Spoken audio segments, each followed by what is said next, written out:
when I was in 8th grade, I graduated middle school by the skin of my teeth. It was every single year leading up to then was, I don't know if we're going to, if you can move on to the next grade, there's this, there's that, there's this issue. And being at my graduation when I was graduating 8th grade really felt like, kind of like I snuck under the radar. Like, how did I get here? All right, whatever. I'm not gonna like let them know. Like, I'll just do the thing, you know. And so we were sitting at the graduation, and I don't think we had a really great rehearsal for the graduation. I think that we kind of just like went to the synagogue where it was at in the Young Israel of Hillcrest in Queens, and so we were sitting there, and they did all the speeches, and then they said, now we're gonna give out the diplomas. And me being with the last name A, I was the first one to go up.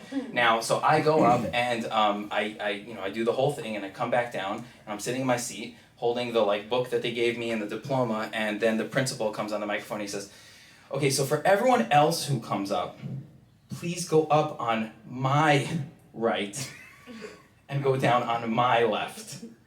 And I realized that I did the whole thing backwards. I got a hug, and then a book, and then a diploma, and I was like, this is perfect. I don't belong here. I'm screwing this up. I'm always screwing this up. And that was really honestly my experience throughout all of my years in school, is I don't belong here and I'm screwing this up. Now, there's a couple reasons why that's true. One of them is that when you are a kid who has, what do you want to call it? Hyperactivity or some garbage like that. You know, you are implicitly told that you are not good at a lot of things, meaning you're not good at behaving in school, but then there's like this double message of like, you're really bad at stuff. Like, if school is most of your day and you're bad at it, so then you're bad at most of stuff, right? And so that's one thing that happened, but the other thing that happened, the reason why I think I didn't feel like I belong, and kids, you guys are I'm being honest here, and you guys are going to hear this, so I'm going to preface this by saying stay in school, okay? You guys agree you're going to stay in school? No. Okay, then I can't say what I'm going to say.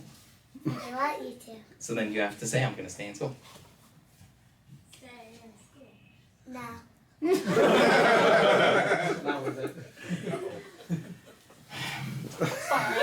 Anyway. School is dumb. Told you.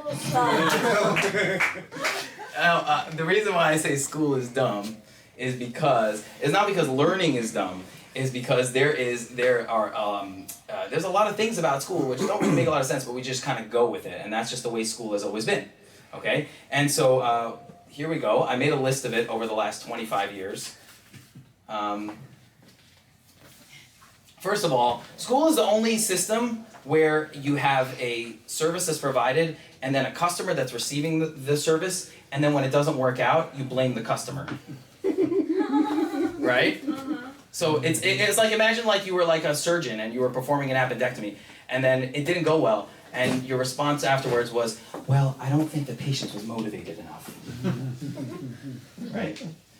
That's what school does. Now every year I would fail at behaving, okay? But I was always interested in learning, and as a little kid I was always like excited about learning. And then at the end of the year they would say, oh, you are terrible, and I'm like, that doesn't make any sense. One year I broke into kids, hi. One year I broke into the school office and I looked up my file, my permanent file. Yes. And there wasn't a lot in there. It's just, I'll just tell you that there's no such thing as a permanent file, if they ever say that. I don't think they say that anymore. It's going on your permanent record. Yeah, right? Your permanent record. I looked in there and I found a bunch of stuff, but it was nothing permanent about it. And I found a note that one of my teachers wrote, and I remember exactly how he wrote it. He said, "The child is bright, but he is behaviorally maladjusted." I wanted to say something like, my teacher's ugly and also nobody likes him. Because that's the way that I would think when I was a kid. It was like, let me be honest with you back, and that got me into a lot of trouble. In 12th grade, I wanted to graduate high school. And I worked really, really hard to pass the math final.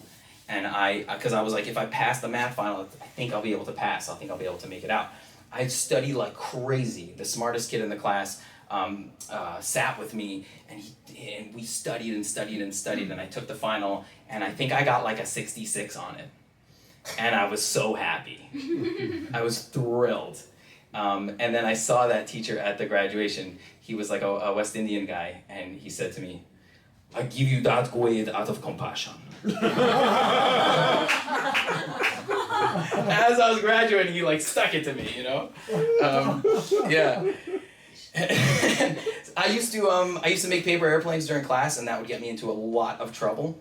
And I still make paper airplanes today. Yes, I do. And my son makes paper airplanes. He was making them earlier today. I used to make paper airplanes in class. I wouldn't necessarily throw them, but if I made a really good one, then I had to let it launch. That was just the way it worked, right? And I remember that one time I threw one. It was kind of like when class was ending, so I was like, nothing's gonna happen. And it bent back around, and it was going straight at the teacher's head, and I was like, this is bad. And then one of my friends saw it, and he swatted it right before it got in the teacher's face. And I think that would have been an alternate timeline that would have sent me in a bad direction, because they would have really come down on me hard, considering everything that was going on. One time I made a full airport of mini airplanes during class. I'm serious, on my desk. Yeah, got in some trouble for that too. I will tell you that there were some bright moments in my education history, and I say it in the past because my education is over. Woo! Yeah. I'm done. Yes. I'm done. It's over. Are you sure? Psychoeducation. My learning is not done, but my education is over. Kids, you're hearing the real stuff here. I once got kicked out of class when I was in 7th grade for telling somebody, I said to somebody, "What the hell?" And the teacher looked at me and said, "Go outside." She grabbed me. She yanked me. She was like grabbing me out of the room. And then the principal was walking by as she was pulling me out of the room. Perfect.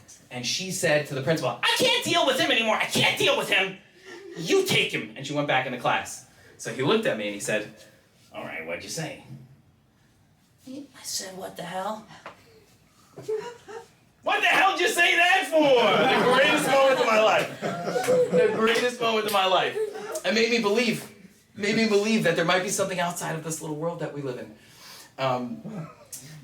When I was in 11th grade, our teacher gave out the textbooks with numbers in them. And when he gave out the numbers, he made it very clear. These numbers are not just numbers to know which textbook was given to who. These numbers are a ranking system of the strongest students to the weakest students. Right? That's a good face. You're like, what the heck? They didn't know about self-esteem back then. They hadn't discovered it. Yeah.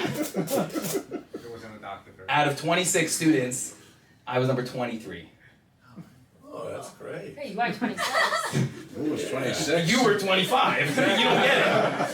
Yeah, I think that's amazing. It's amazing. It's amazing because you know that the ranking was 1 was the best, right? Of course. Oh, okay, so I was 23. Okay, so you're good with that. Okay. You'll be. 23. I was 23, and I think about that list from time to time. And when I say time to time, I mean like several times a day. And I think about all the people that were in front of me in that list, and I'm like, ooh, yeah. What do you do now? You sell air conditioners. Ooh, look at me. Oh yeah, I'm the smartest, best writer in the world now. Stick it to you. Yes, yes, yes, yes, yes. I don't really think like that, but those moments are rough. Those moments are rough. Well, you might kind of think like that. I always had this fantasy of like running into my old teachers and like having, you know, my diploma printed out on a T-shirt and just being like this, you know. It's been many years. It's been a while. Yeah, what have you been up to? Yeah, I kind of let go of that fantasy a little bit. Because I spent all my money on these hats. My bachelor's degree is in Talmudic law. I don't even know what that is. I think it's an associate's. No, It's an associate's? Yeah. That's not even bachelor's. For those who don't know what a bachelor's in Talmudic law is, it's garbage. Yes. So that is right. Am I right? Do you have a BTL? They got me into NYU. That's right. Got you into NYU, right? The belief that I had that I didn't belong in the academic system, it ran so deep. It ran so deep for me for so many years. I was in my last semester in my master's program, and I was talking to one of my professors who we actually saw last week, and we got to spend the weekend with him, and we caught up, and he really is an inspiration to me. And I was talking to him about a paper that I was writing, and it was my last semester in grad school, and I said to him, if I graduate, blah, blah, blah, blah, blah, and he looked at me and said, why are you saying if? You're in your last semester, like, what are you saying? And I remember I said to him, this is 2012, I said to him, I don't belong here. And I really believe that. I really believe that I don't belong there. And that was in my master's program, and that stuff runs really deep. It runs really deep, and it doesn't just go away really quickly.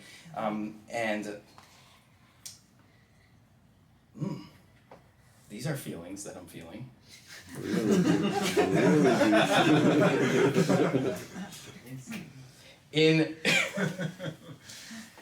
Interesting.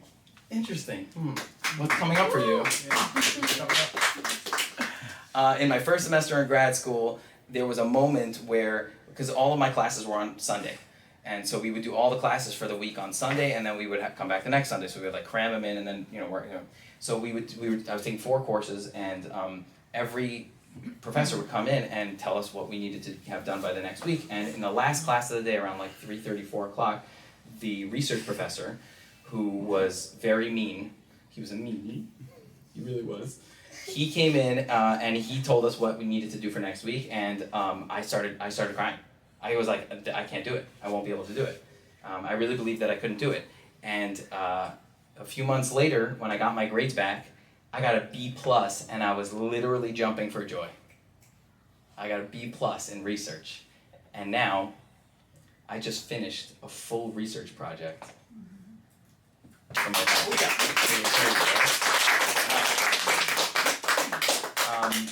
This professor, just as a side point, because you remember how I said school is stupid? This professor was so mean. Well, he at the beginning of the semester... You actually said school is dumb. School is dumb, right? That's right. He said... Was the B+ out of compassion also? Yeah, probably, right. He said, everybody in the class, I'd like to see your phones right now. Please hold them up. And we all held our phones up, like, okay. And he said, that's the last time I will see your phones the entire semester. You jerk. You could have just told us. You didn't have to make us hold them up first.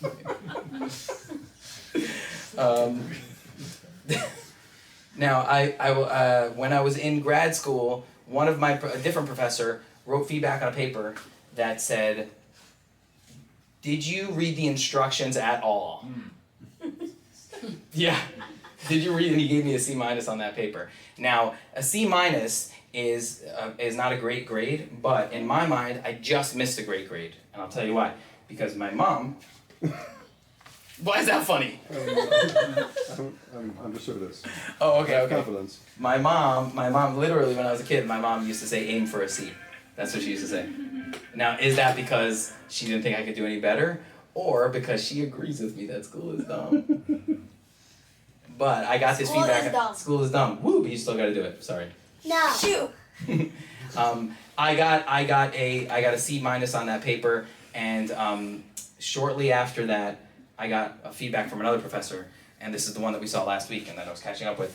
He wrote on the bottom of the paper when he gave it back to me. We used to write on the papers back then, college people. He wrote on the paper, please come see me. And I was like, oh God, here we go again, because I know that, please come see me.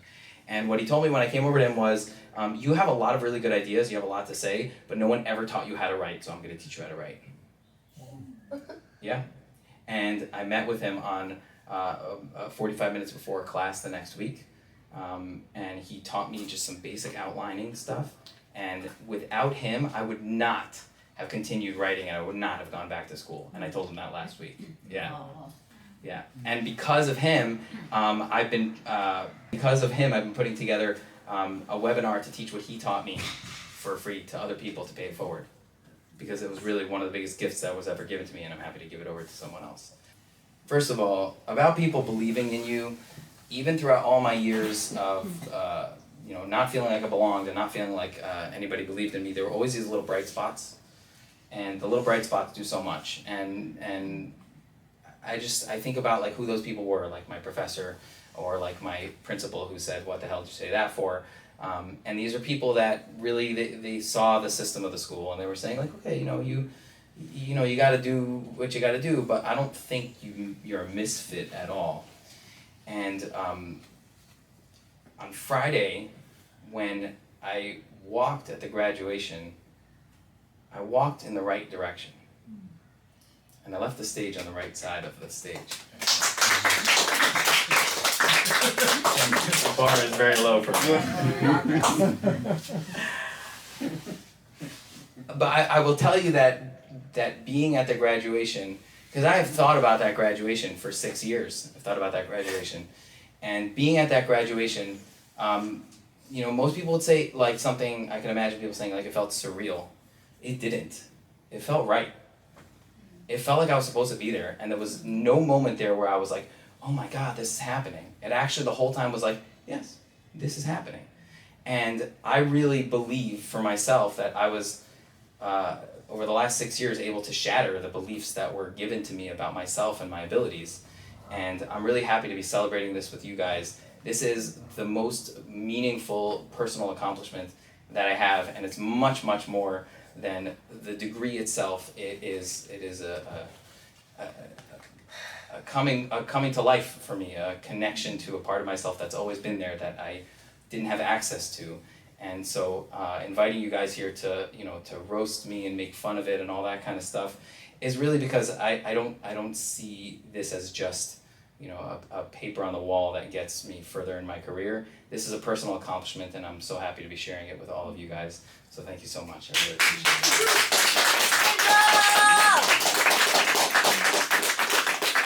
it.